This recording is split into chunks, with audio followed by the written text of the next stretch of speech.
బులెటిన్లో ఇక డీటెయిల్స్ చూస్తే ఎర్రవల్లి ఫామ్ హౌస్ కు మాజీ మంత్రి హరీష్ రావు వెళ్లారు. కాళేశ్వరం కమిషన్ విచారణ తర్వాత మాజీ సీఎం కేసీఆర్ తో భేటీ హరీష్ రావు అయ్యారు. కమిషన్ అడిగిన ప్రశ్నలను కేసీఆర్ కు వివరించే అవకాశం ఉంది. విచారణలో అడిగిన ప్రశ్నలను గులాబీ బాస్ కు వివరించనున్నారు హరీష్ రావు. అటు కాళేశ్వరం విచారణ ముగిసిన తర్వాత హరీష్ రావు మాట్లాడారు. తమ్ముడి హట్టి నుండి మేడిగట్టకు మార్చడానికి గల కారణాలను ఆధారాలతో సహా విచారణ కమిషన్ కు వివరించామని పేర్కొన్నారు. వ్యాప్కో సూచన మేరకు సిడబ్ల్యూసీ నివేదిక మేరకు మహారాష్ట్ర ప్రభుత్వం ఒప్పుకోకపోవడం కారణంగా ఆనాడు బ్యారేజ్ ప్రాంతాన్ని మార్చామని కమిషన్ కు తెలియజేశానని హరీష్ రావు అన్నారు.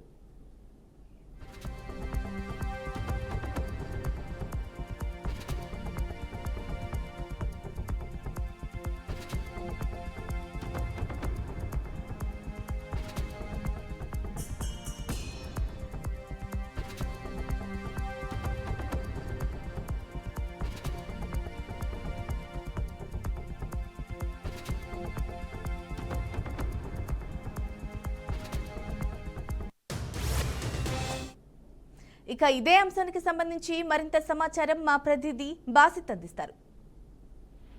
ఝాన్సీ ఎర్రవల్లి ఫామ్ హౌస్ కు మాజీ మంత్రి హరీష్ రావు కొద్దిసేపటి క్రితం రావడం జరిగింది. కాళేశ్వరం కమిషన్ విచారణ తర్వాత మాజీ సీఎం కేసీఆర్ తో ఆయన భేటీ అయ్యారు. ప్రస్తుతం అయితే కమిషన్ అడిగిన ప్రశ్నలను కేసీఆర్ కు వివరిస్తున్నారు. ఆ విచారణలో అడిగిన ప్రశ్నలను గులాబీ బాస్ కు వివరించడం జరుగుతుంది. అటు కాళేశ్వరం విచారణ ముగిసిన తర్వాత హరీష్ రావు మాట్లాడుతూ తుమ్మిడి హట్టి నుండి మేడిగడ్డకు మార్చడానికి గల కారణాలను ఆధారాలతో విచారణ కమిషన్ కు వివరించడం జరిగిందని పేర్కొన్నారు. వ్యాప్ కోసం సూచన మేరకు సిడబ్ల్యూసీ నివేదిక మేరకు మహారాష్ట్ర ప్రభుత్వం ఒప్పుకోవడంతో కారణంగానే ఆనాడు బ్యారేజ్ ప్రాంతాన్ని కూడా మార్చాలని కమిషన్ కు తెలియజేయడం జరిగిందని హరీష్ రావు ఇంతకుముందు తెలియజేశారు. ఆ విషయాలన్నీ ఇప్పుడు ఎర్రవల్లిలో ఉన్న కేసీఆర్ తో భేటీలో ఇవన్నీ చెప్పడానికి సంసిద్ధంగా ఉన్నట్టు సమాచారం అందుతుంది. ప్రస్తుతం అయితే తెలంగాణకు జీవనాధారమైన నిలిచిన కాళేశ్వరం ప్రాజెక్టు వ్యవహారంపై దాంతో పాటు సాక్ష్యాలతో వాదనలన్నీ సమర్పించామని ఆయన వెల్లడించడం జరిగింది. ముఖ్యంగా ఈ ప్రాజెక్టు సాంకేతిక నిర్ణయాలపై పూర్తి వివరాలతో కమిషన్ కు విచారణ సమాధానం ఇచ్చినట్లు కూడా ఆయన వివరించారు. ఈ విషయాల మీద వారిద్దరూ కూర్చొని ఇప్పుడు మాట్లాడుకుంటున్నారు. మిగతా విషయాలు మనకు తెలియాల్సింది Jhansi. Thank you Basit.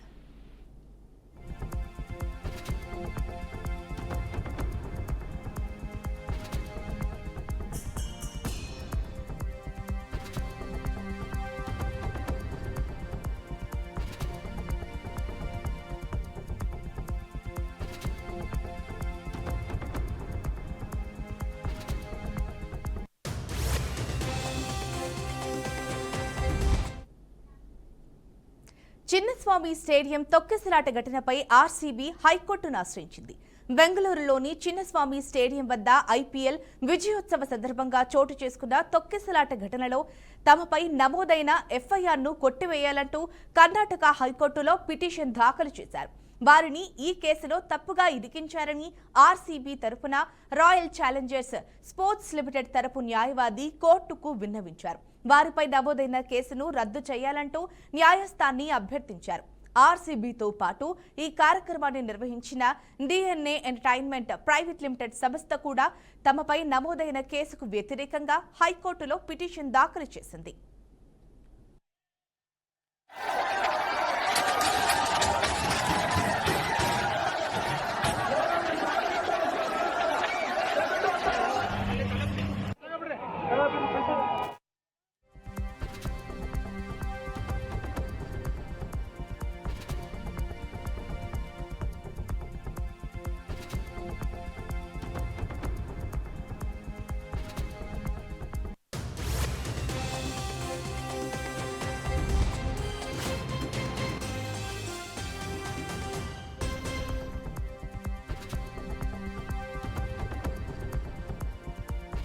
Senior journalist Kommineni Srinivasarao అరెస్టుపై వైసీపీ రాష్ట్ర కోఆర్డినేటర్ సజ్జల రామకృష్ణారెడ్డి తీవ్రంగా స్పందించారు. ఇది పూర్తిగా తెలుగుదేశం పార్టీ, ఆ పార్టీ అనుబంధ ప్రచార సంస్థలు పక్కా పథకం ప్రకారం చేసిన కుట్ర అని ఆయన ఆరోపించారు. నెల 6వ తేదీ ఉదయం ఒక టీవీ చర్చ కార్యక్రమంలో జరిగిన చిన్న సంఘటనను అడ్డం పెట్టుకుని 3 రోజులుగా రాద్ధాంతం చేసి దాన్ని పరాకాష్ఠగా కొమ్మినేని శ్రీనివాసరావును అక్రమంగా అరెస్టు చేయించారని సజ్జల ఆరోపించారు.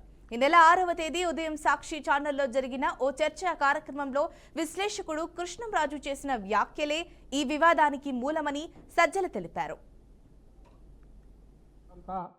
ఒక తప్పుడు దీని మీద చేసుకొని మీ అక్క సంత అసహ్యకరమైన రీతిలో ఫోటోలు తెచ్చి బయట వేసి చెప్పులతో కొట్టడాలు, అసలు దాన్ని ఏమంటాం పిశాచాలు కూడా ఇట్లా చేయము, రాక్షసుడు అనలేము. ఇవంతా సంకర ఇది ఉన్నట్టుంది. ఇవన్నీ కలిస్తే తయారైన తెగ ఏదో ఒకటి ఉన్నట్టుంది. ఆ తెగ పూనుకుంటే మాత్రమే ఇట్లా చేయగలదు. దాంట్లో అంటే ఇంకా ఘోరము బాధ కలిగించి భయం వేసేది ఏంటంటే ఈ తెగ అనార్గనైజ్గా లేదు, ఆర్గనైజ్ అయింది. మంటంతా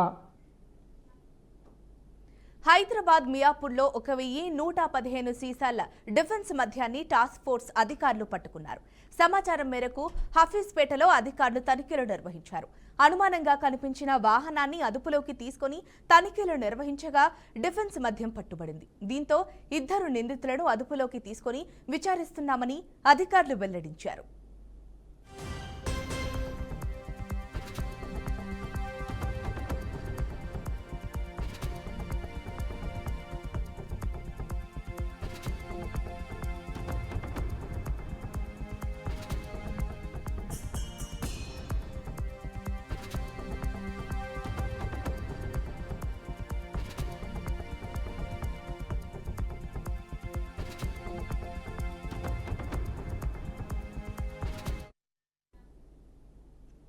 గుంటూరు జిల్లా తాడేపల్లి మండలం ఉండవల్లిలో దారుణం జరిగింది.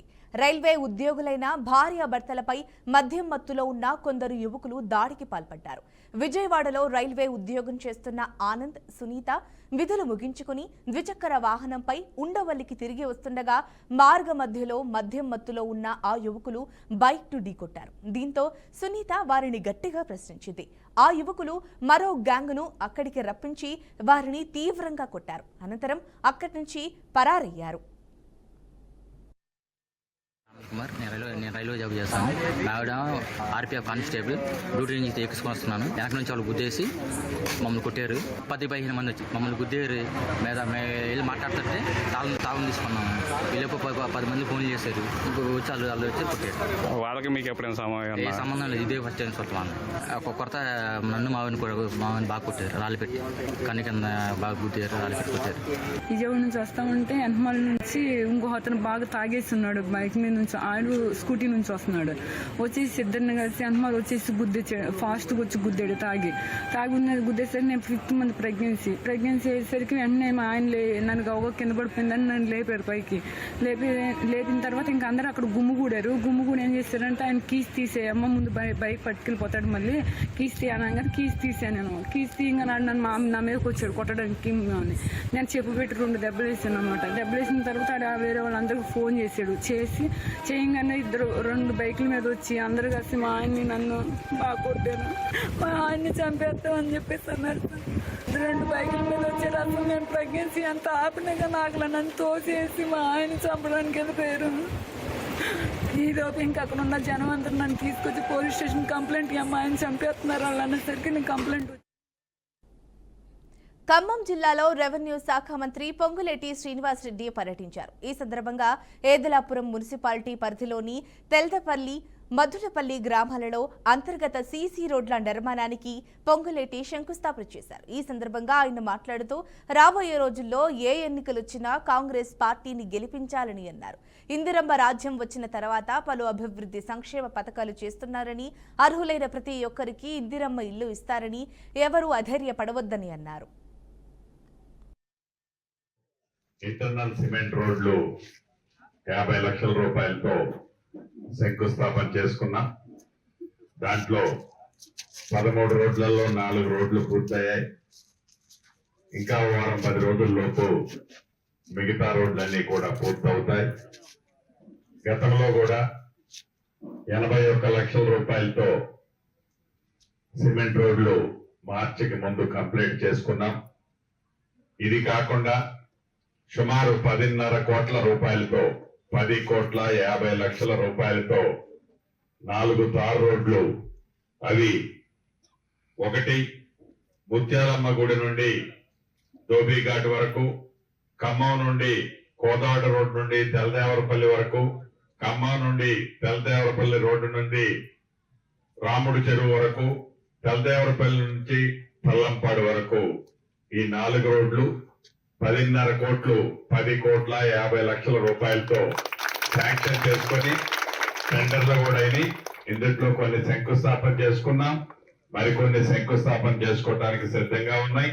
అదే రకంగా 81 లక్షల రూపాయలతో ఖమ్మం నుండి కోదాడ రోడ్డు వరకు, తెల్లదేవరపల్లి రోడ్డు వరకు కూడా మరమ్మతులు ఆల్రెడీ పూర్తయింది. ఇది కాకుండా 20 లక్షల రూపాయలతో ప్రాథమిక ఆరోగ్య కేంద్రాన్ని కూడా ఏర్పాటు చేసుకున్నాం. అదే రకంగా ఇరిగేషన్ కి సంబంధించినవి కూడా 2 వర్కులు పూర్తి చేసుకున్నాం. మంచినీళ్ళకి సంబంధించిన సమస్యను కూడా పరిష్కరించుకున్నాం. మీ దీవెనలతో తెలంగాణ రాష్ట్రంలో ఇందిరమ్మ ప్రభుత్వం వచ్చిన తర్వాత ఈ గడిచిన సంవత్సరంన్నరలో అనేక సంక్షేమ కార్యక్రమాలని పశ్చిమ గోదావరి జిల్లాలో విశాఖ ఉక్కు ఫ్యాక్టరీని ప్రైవేటీకరణకు వ్యతిరేకంగా ఆందోళన చేపట్టారు. ఉద్యోగాల నుంచి తొలగించబడిన కార్మికులను తిరిగి విధుల్లోకి తీసుకోవాలని డిమాండ్ చేస్తూ సిఐటియు ఆధ్వర్యంలో నరసాపురంలోని స్థానిక సబ్ కలెక్టర్ కార్యాలయం వద్ద ధర్నా నిర్వహించారు. అనంతరం ఆర్డీఓ దాస్ రాజుకు వినతి పత్రం అందజేశారు. ఈ సందర్భంగా సిఐటియు జిల్లా కార్యదర్శి ముచ్చెర్ల త్రిమూర్తులు మాట్లాడుతూ విశాఖ ఉక్కు ఆంధ్రుల హక్కు అనే నినాదంతో రాష్ట్ర ప్రజలు ఉక్కు ఫ్యాక్టరీని సాధించుకున్నారని అన్నారు. ఉక్కు ఫ్యాక్టరీ సాధనలో అనేక మంది రైతులు తమ భూములను త్యాగం చేశారని, ఈ పోరాటంలో ప్రాణ త్యాగాలు కూడా జరిగాయని ఆయన గుర్తు చేశారు. లాభాల్లో నడుస్తున్న విశాఖ ఉక్కు ఫ్యాక్టరీను కేంద్ర రాష్ట్ర ప్రభుత్వాలు కార్పొరేట్ శక్తులకు చౌకగా జాతి సంపదను కట్టబెట్టే ప్రయత్నం చేస్తున్నాయని విమర్శించారు. ఫ్యాక్టరీకి సొంత ఇనుప గనులు కేటాయించాలని డిమాండ్ చేశారు. విధుల్లోకి తీసుకోవాలి, తొలగించిన కార్మికులు విధుల్లోకి తీసుకోవాలి. ఆపాలి విశాఖ ఉక్కు ప్రైవేటీకరణను, ఆపాలి విశాఖ ఉక్కు ప్రైవేటీకరణను, సంతకాలను కేటాయించాలి విశాఖ ఉక్కు ఫ్యాక్టరీకి, కేటాయించాలి సంతకాలను విశాఖ ఉక్కు ఫ్యాక్టరీకి, వ్యతిరేకించండి విశాఖ ఉక్కు ప్రైవేటీకరణను. అన్యాయంగా తొలగించిన కార్మికులు విధుల్లోకి తీసుకోవాలి, ఉద్యోగ కార్మికులు విధుల్లోకి తీసుకోవాలి, విధుల నుంచి తొలగించిన కార్మికులు విధుల్లోకి తీసుకోవాలి, వ్యతిరేకించండి విశాఖ ఉక్కు ప్రైవేటీకరణను, వ్యతిరేకించాలి కేంద్ర ప్రభుత్వం నిరంకుశ వైఖరి, విశాఖ ఉక్కు ప్రైవేటీకరణ విషయంలో కేంద్ర ప్రభుత్వం నిరంకుశ వైఖరి, వ్యతిరేకించండి విశాఖ ఉక్కు ప్రైవేటీకరణను, వ్యతిరేకించండి విశాఖ ఉక్కు ప్రైవేటీకరణను. విధుల్లో అక్రమంగా తొలగించిన కార్మికులు విధుల్లోకి తీసుకోవాలి, విధుల్లో తీసుకోవాలి తొలగించిన కార్మికులను, కాంట్రాక్ట్ కార్మికులు తొలగించిన కార్మికులు విధుల్లోకి తీసుకోవాలి, విశాఖ ఉక్కు సొంత గనులు కేటాయించాలి. రాజధాని అమరావతి మహిళల మనోభావాలు దెబ్బతినేలా సీనియర్ జర్నలిస్ట్ కృష్ణంరాజు అసభ్యకరమైన వ్యాఖ్యలు చేశారని మాజీ ఉపరాష్ట్రపతి వెంకయ్యనాయుడు ఎక్స్ వేదికగా పేర్కొన్నారు. ఈ తరుణంలో రాజధాని అమరావతి కోసం భూములిచ్చిన రైతుల గురించి కొందరు నోళ్లు పారేసుకోవడాన్ని తీవ్రంగా ఖండిస్తున్నామని ఆయన తెలిపారు. ఇలాంటి జుగుత్సాకరమైన వ్యాఖ్యలు అత్యంత దారుణమైనవని, హేయమైనదివని అన్నారు. సభ్య సమాజం సహించలేనివని ఆయన ఆగ్రహం వ్యక్తం చేశారు. కేవలం 1 ఎకరా భూమి ఉన్న రైతులు సైతం రాజధాని కోసం భూములు ఇవ్వడమేగాక తదనంతర కాలంలో తమ మీద జరిగిన దమాకాండ్ను వ్యతిరేకంగా విరోచిత పోరాటం చేశారన్నారు. అమరావతి ప్రాంతంలో వ్యవసాయమే ప్రధాన ప్రవృత్తిగా జీవనం సాగిస్తూ భవిష్యత్ తరాల కోసం వారు చేసిన త్యాగాలు నిరుపయోగమైనవని తెలిపారు. అలాంటి రైతులను, ముఖ్యంగా మహిళా మూర్తులకు ఉద్దేశించి చేసిన వ్యాఖ్యలు కిరాతమైనవిగా ఆగ్రహం వ్యక్తం చేశారు. ఆడబిడ్డల ఆత్మగౌరవానికి భంగం కలిగించడం క్షమించరాని నేరమని, ఇందుకు బాధ్యులైన ప్రతి ఒక్కరి మీద చట్ట ప్రకారం కఠిన చర్యలు తీసుకోవాలని మాజీ ఉపరాష్ట్రపతి వెంకయ్యనాయుడు ఎక్స్ వేదికగా డిమాండ్ చేశారు.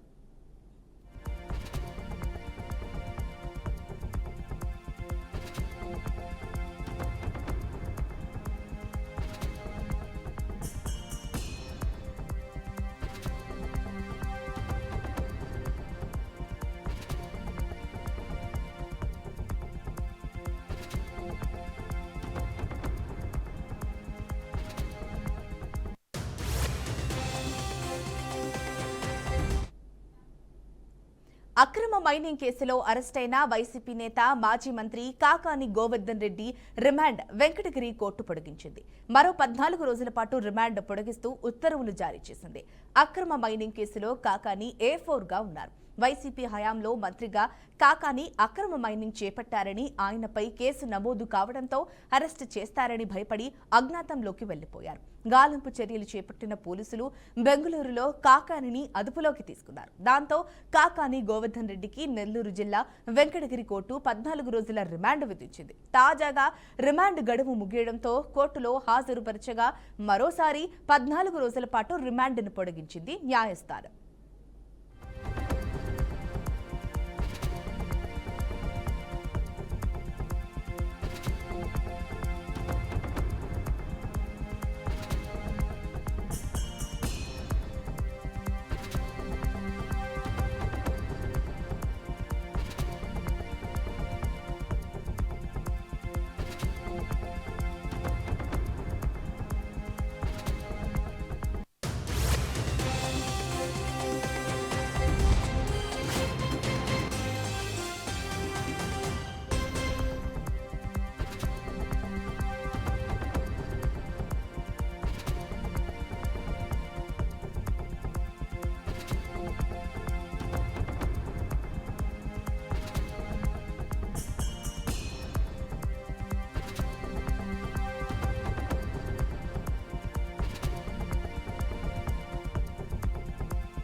అనంతపురం జిల్లా ఇంటర్ విద్యార్థిని హత్య చేసిన నిందితులను కఠినంగా శిక్షించాలని వైసీపీ నేతలు జిల్లా ఎస్పీని కలిశారు. అనంతరం నగర mayor Waseem Saleem, deputy mayor వాసంతిని కలిసి వినతి పత్రం అందజేశారు.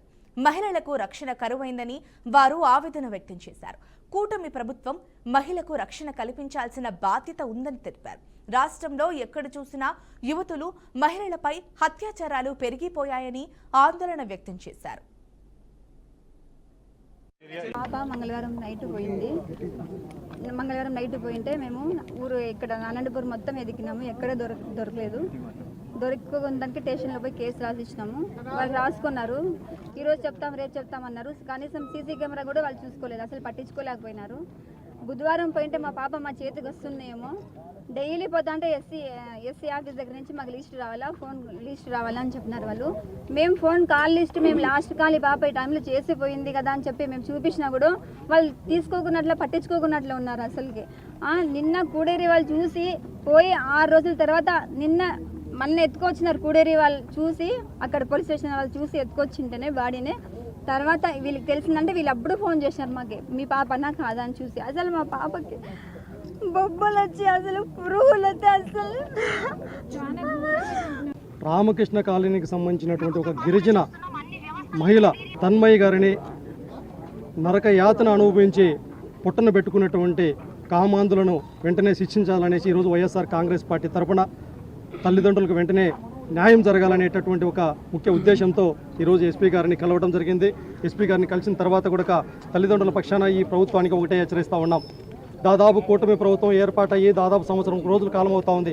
ఈ సంవత్సర కాలంలో రాష్ట్ర వ్యాప్తంగా 200 మంది అమాయకమైనటువంటి అమ్మాయిలపైన అత్యాచారాలు, మానభంగాలు జరిగినప్పటికీ ఒక పక్క ముఖ్యమంత్రి చంద్రబాబు నాయుడు గారు చూద్దాం చూస్తూ ఉంటే, మరొక పక్క యంత్రాంగం, పోలీస్ యంత్రాంగం కూడా రెడ్ బుక్ సేవల్లో నిమగ్నమైంది అనేసి సందర్భంగా తెలియజేస్తున్నాం. ముఖ్యంగా ఈ సందర్భంగా హెచ్చరిస్తూ ఉన్నాం. పవన్ కళ్యాణ్ గారు కూడా హెచ్చరిస్తున్నాం. ఏమీ లేనటువంటి తిరుమల లడ్డు ప్రక్షాళన కోసం మెట్లు కడిగినటువంటి నువ్వు ఈరోజు దాదాపు 200 మంది ఈ రాష్ట్రంలో ఉన్నటువంటి అమ్మాయిలను అగాత్యాలను చేస్తూ ఉంటే మీరు ఏ మెట్లు కడిగారు, ఏ ప్రాపర్ ప్రక్షాళన చేస్తూ ఉన్నారనేసి ఈ సందర్భంగా హెచ్చరిస్తూ ఉన్నాం. అందుకే కూటమి ప్రభుత్వానికి ఈ సందర్భంగా హెచ్చరిస్తూ ఉన్నాం. వెంటనే బాధిత మహిళలకు సంబంధించినటువంటి వాళ్ళకి, ఆ కుటుంబానికి ప్రభుత్వ ఉద్యోగం కేటాయి. ఆంధ్రప్రదేశ్ అరాచకానికి కేర్ ఆఫ్ అడ్రస్ గా మారిందని వైఎస్ఆర్సీపీ అధినేత మాజీ సీఎం వైఎస్ జగన్మోహన్ రెడ్డి అన్నారు. సీనియర్ జర్నలిస్టు కొమ్మినేని శ్రీనివాసరావు అరెస్టుపై వైఎస్ జగన్ ఎక్స్ వేదికగా ట్వీట్ చేశారు. ఆంధ్రప్రదేశ్ అరాచకానికి కేర్ ఆఫ్ అడ్రస్ గా మారిపోయిందని, ప్రజాస్వామ్యం, చట్టం, న్యాయం ఖూనీ అయిపోతున్నాయన్నారు. ప్రజలు ప్రజాస్వామ్యవాదుల్ని, మేధావుల్ని, జర్నలిస్టుల్ని భయభ్రాంతులకు గురి చేస్తున్నారని మండిపడ్డారు. ఏడాది కాలంగా చంద్రబాబు చేస్తున్న అరాచకపు అన్యాయ పాలనపై ప్రజల తరపున వీరెవ్వరూ గొంతెత్తకుండా ఏడాది తన దుర్మార్గపు పాలన, తన మోసాలు, తన అవినీతి, తన వైఫల్యాలపై స్వరం వినిపించకుండా చంద్రబాబు గారు తీవ్ర అధికార దుర్వినియోగానికి పాల్పడుతూ అణచివేయడానికి యత్నిస్తున్నారన్నారు. తాను చేయని వ్యాఖ్యలకు 70 ఏళ్ల వృద్ధుడైన సీనియర్ జర్నలిస్టు కొమ్మినేని శ్రీనివాసరావును అరెస్ట్ చేసి కక్ష సాధింపుల విష సంస్కృతికి పతాక స్థాయికి తీసుకెళ్లినట్లు పేర్కొన్నారు.